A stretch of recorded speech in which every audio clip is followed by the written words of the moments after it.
Hello everybody, welcome to Bear Beer Reviews. Right now we have quite an interesting beer next to me. Mainly because of what it's got in it, really. This is a Ratchet Blended Saison by Siren, and also by Prairie Artisanal Ales from Tulsa, Oklahoma. Shout out to Jenny, she introduced me to Prairie's Bible Belt they did with Evil Twin, knockout beer, so I can't wait to get my hands on another Prairie collab, admittedly. Ratchet is the result of a collaboration with Chase Healy and the boys from Prairie Artisanal Ales. We started with a simple saison based on Chase's Prairie Ale. During the brew day we sat down and did some blending. What stands before you is the combination of our hard work. Blended with white wine barrel-aged Calypso, white wine barrel-aged Soundwave, and Funky Feet, our 100% and barrel-fermented wild ale. This saison is anything but ordinary and is clear proof that when you sit brewers around a table, anything can happen. That's so Ratchet. So, Christ, I don't know what Calypso is. I know Soundwaves are IPA, and Funky Feet's obviously 100% barrel-aged fermented wild ale.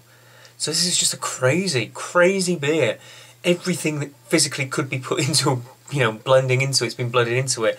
Lots of white wine, barrel-aged stuff, which sounds pretty awesome to be honest. So, heck, without further ado, let's crack it open and see what we have. I haven't got a clue what we're going to expect here. Okay. That was possibly the biggest blowout from a bottle I ever had. And I had this in a nice cold cellar room as well. Oh, good lord, that went absolutely everywhere.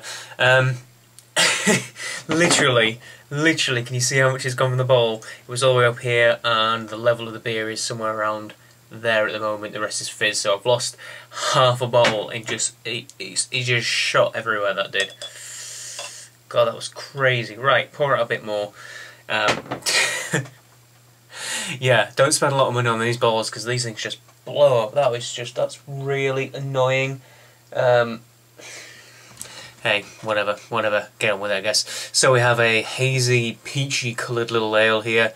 It's got a nice, just about finger and a bit's worth of head, sticking around for the ride as well, that is, after all the explosionary action we've had. Tons and tons and tons of carbonation in the bowl. Cool. So, on the nose, as if I need it on the nose, because it's everywhere around me. Most certainly some Bretty funk going on there. There's a lot of lemony, peachy, grapefruity funk. Nice little bit of the horse blanket too. Bit of the barnyardy aroma, some peppery saison notes.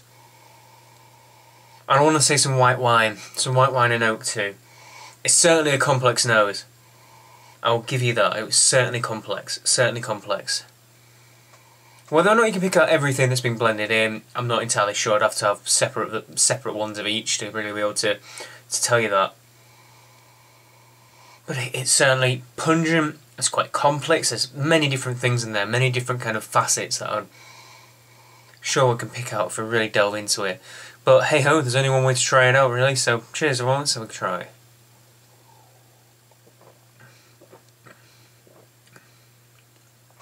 Wow, that's interesting, that is interesting.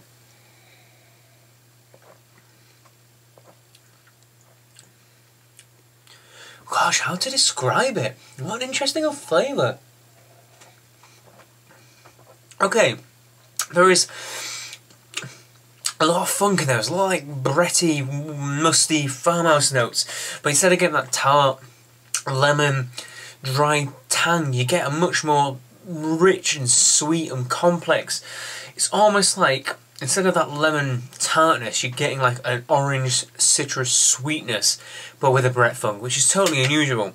So I can say that blending combination has worked. It's completely tempered away that the acidic notes, the lactic and the acetic acid, and you're getting a sweeter body from it. There is still a bit of tartness, something acid on the back of the tongue towards the edge of the palates as well. There's a distinct level of fruitiness in it, something more like peaches and apricots, that sort of flavour.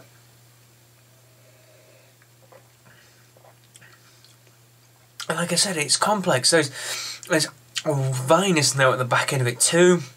There's a bit of oak. If you leave it in the palate for longer, that kind of continues on. I didn't say ABV, I just realised it is 6.2, so it's a relatively strong little fellow, this. Relatively strong. Let's pour some more out. Might as well, considering we've got half a bottle missing. And you can see how easy it's going down. I'm just trying to pick some of the flavours out. That's why I'm drinking it relatively fast. Trying to keep that intensity up on the palate.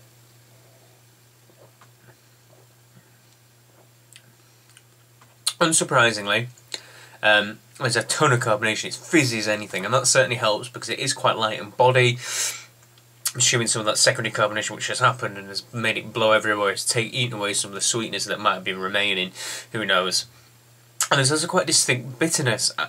Whether or not that's the Soundwave IPA, just adding to the IBU levels in the beer or whatever, but there's quite distinct bitterness towards the end that lasts out with that dry and oaky flavour. Certainly dries up towards the back of the flavour experience.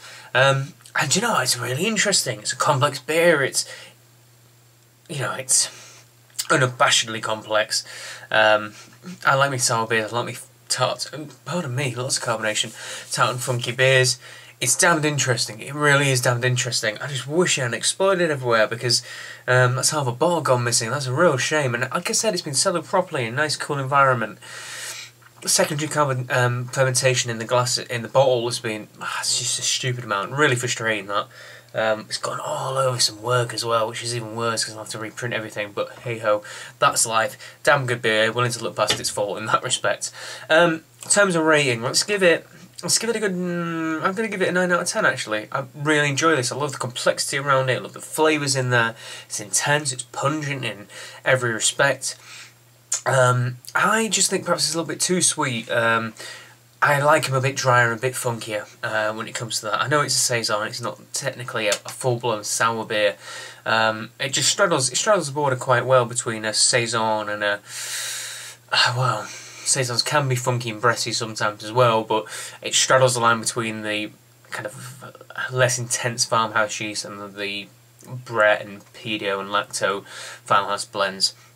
But I don't think it's particularly... It needs to choose one or the other, I think. I would like to have seen it a little bit drier and funkier. Still a damn good beer. Still a damn good beer. So, they are from Bear Beer Reviews. Please like, favorite, comment and subscribe. What do you think of the Ratchet? Is it cool? I'm going to have to clean up the entire study. Until next time, guys. Cheers.